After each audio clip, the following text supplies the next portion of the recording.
Well, if you're looking for a way to dress up steaks and other meats, we've got a great idea for you. When we come back, we'll show you how to make a blue cheese crust that will add flavor and style to any dish. Are you hungry? Well, it's Friday, and if you're ready for some steak, we have Ruth Chris Steakhouse here.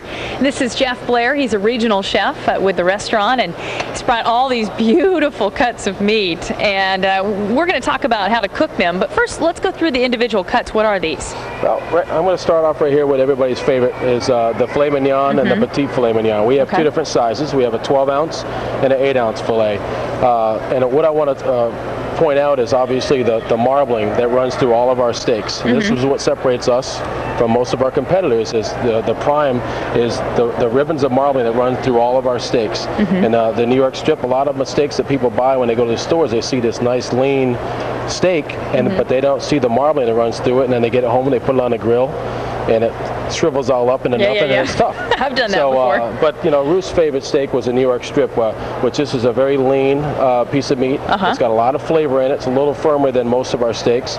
Do you ever recommend, when you get a thick one like that at the supermarket, slicing it this way? No.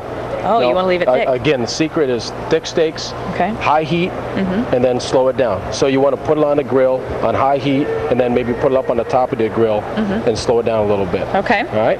But the other thing I want to point out is I have two of the same steaks. This is a ribeye, right? And then this is a chuck end and a loin end. And the difference of the chuck end, you see the eye, you got a lot more fat on this one, and then this is a loin end, right? This is the beginning of the ribeye loin, and then this is the end of the ribeye loin.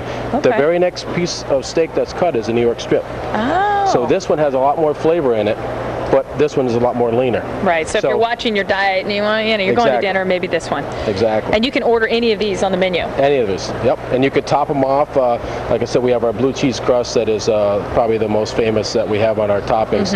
It's got a little roasted garlic and some cream, some Japanese breadcrumbs, and then you can put a poivre sauce on it. We have cherry peppers. You can do it. While you're talking about that crust, I want to if we can put the recipe up on the screen, or at least where you can get it. And it is so simple, and the instructions are up there. BleuCheese crust. It's at kcra.com. Okay, keep going. You were starting to say something about this.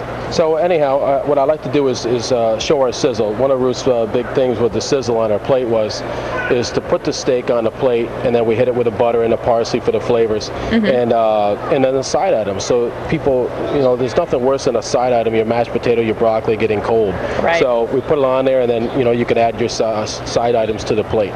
Okay. So anyhow, we get the. This is our cowboy ribeye. All right, this is the bone. Does one human being finish that? Yeah, this is 24 ounces. You see the sizzle. All right, and this is what separates us is that high heat. The sizzle going on it. We're going to dab it with a little bit of this is just regular butter, just steak butter. Jeff, you have a nice crowd behind you because they can smell it. All right, and then hit a little bit of parsley. All right. And then we would put this on a tray and serve it to the guest. Very nice. Have you ever had a female order that steak and finish it? I don't think so. But you know what? we love to, we have more to-go boxes. I spend a ton of money on to-go-ware, and we want everybody to take lunch home the next day. There you go. So the secret before we go, cook it on high initially to lock in the flavors. Sear the juices in, thick steaks, and then put it up on the top of the grill and let it catch up in the center. And what's a rule of thumb on timing if you were to say cook a New York? 7 minutes aside? Yeah, I would say for a medium rare on a grill at your house, probably 6 to 7 minutes on both sides, and then put it up top and for another minute or two, close the hood, and be done with it. Well, you heard it from the guy that knows how to cook steaks. If anyone else doesn't, he's definitely the guy that does. All right. We'll be back in just a minute with more news, weather, and Wall Street.